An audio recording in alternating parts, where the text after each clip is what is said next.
My teacher told me a story one time of a man who was walking with his son in the park.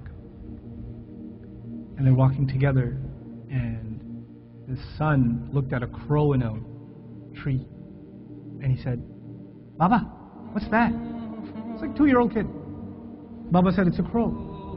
And he said, "Baba, what's that?" And he said, "It's a crow." "Oh, okay." "Baba, what's that?" "It's a crow." "Oh, a crow. What's that?" "It's a crow." It went on for 10 minutes. He asked him 30 times, he counted.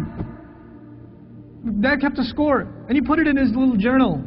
"My son, today we were walking in the park, asked me about a crow 30 times. It was the cutest thing in the world." 30 years go by. The son is not 2, the son is 32. Father calls him, "Son, can I come over?" "Dad, it's not a good time right now." "Son, just bear with me. I just need like 10, 15 minutes. That's all I need. Just go for a drive. I need to talk to you about something." Whatever. You know what? Okay, fine." So he comes over, gets in the car, they go over, drive over to a park. "What's this about, Dad? Can you tell me quickly? I got things to do." "Just take a walk with me, son. It's okay." I'll take a walk. I see a crow in a tree. The dad says, "Son, what's that?" "Seriously, Father? It's a crow." "Oh, son, what's that?" "Is this a game? I have things to do, okay? It's a crow.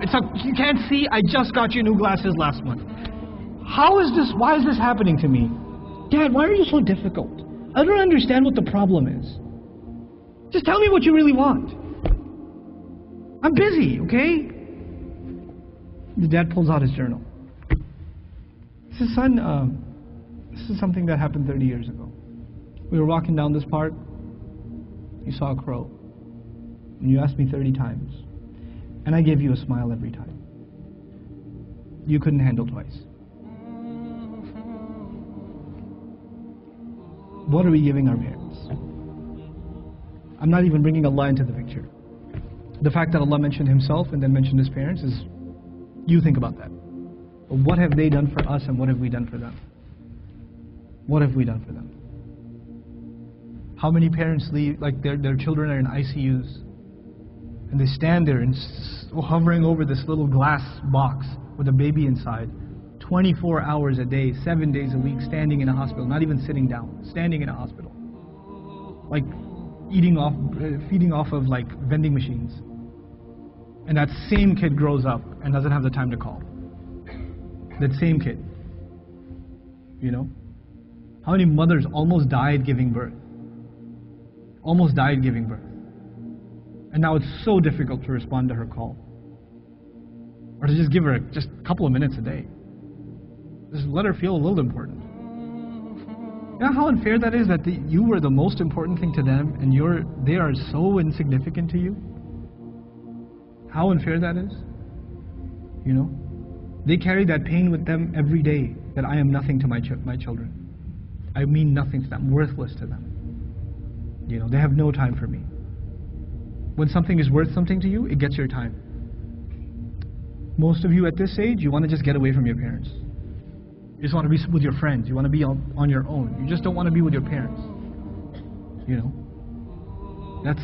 You develop this crooked habit now, and it will only get worse over time.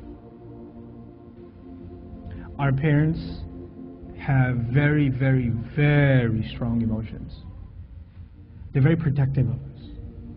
For them, you won't know this until you become a parent. For them, it doesn't matter when you turn 60, you're still their baby.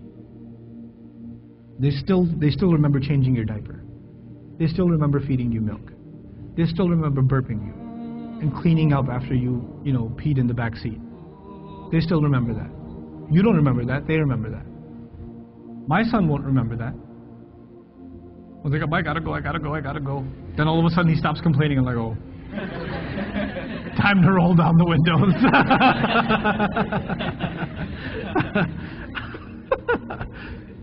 You know. Then he starts talking about what toy are we going to get for Eid. I'm like, oh, okay. This has not been a good day for the car. But when he's graduating college, and when one day he's getting married, and one day he has his own, he's not going to remember that. But guess who'll never forget? I'll never forget. I'll never forget carrying him into a bathroom, cleaning him up, changing his clothes. Abba, put the Spider-Man pajamas on. He won't remember any of that. I will. And that same kid, when he's talking back to me one day, when he's telling me, Dad, I just don't understand you, okay? I don't have time right now. When he does, it's gonna hurt, man. It's gonna hurt. That's what you do to your parents. That's what I do to my parents. They were our life. They gave up their life for us. Our parents gave up careers for us. Our parents gave up vacations for us. Our parents gave up friends for us. You know that? I know that now. I didn't know that then. They had their entire life planned until you came along. And then you became their plan. You became everything. And you have the nerve. One thing doesn't go your way. You hear one thing you don't want to hear. You snap back at them. It says, we're not even talking about Islam right now. We're just talking about decency, man. Just decency. What have they done for you, and what you give them back is so unfair. It is so unfair. My dad's so annoying. My mom's so this. They're always mad. They're never happy. They're this, they're that. What are you? What about you? I'm telling you, I can't say this enough times. If you don't earn your parents' du'as, nothing good will come of your life. Nothing good will come of your life if they're not happy with you. If you haven't done everything you can to make them happy. And never give them, you haven't, in all honesty, sometimes parents can be unfair. They're human beings, they can be unfair too. But if you have never, unless you have given them reason to be upset, if you've never given them a reason to be upset, then that's between them and Allah. But if you have given them a reason, then you have to ask yourself, it's bad. It's really, really bad.